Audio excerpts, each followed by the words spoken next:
5 seconds. I would like to draw the attention of the Honorable Minister to one important point and request him to draw the attention of states to this aspect of the matter.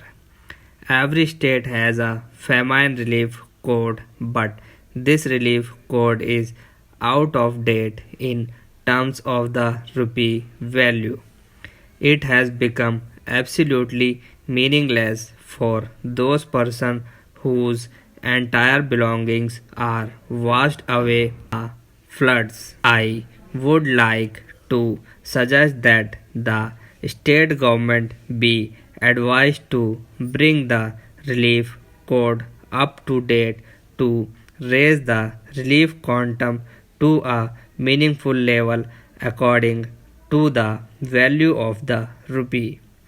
This should be done perhaps every 3 years, and this code should go not only into the question of providing urgent relief but also into the question of collection of land revenue.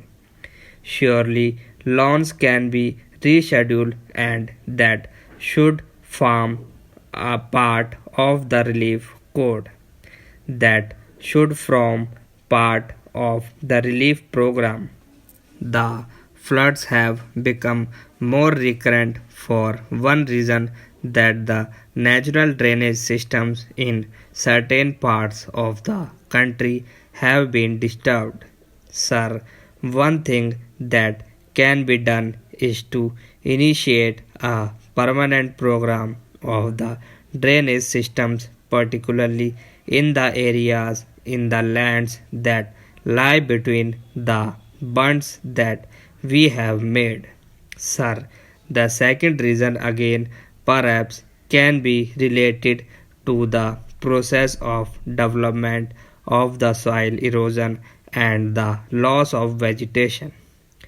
I would suggest that every river basin with all the tributaries which flow into the main river must have a further plan for flood safety.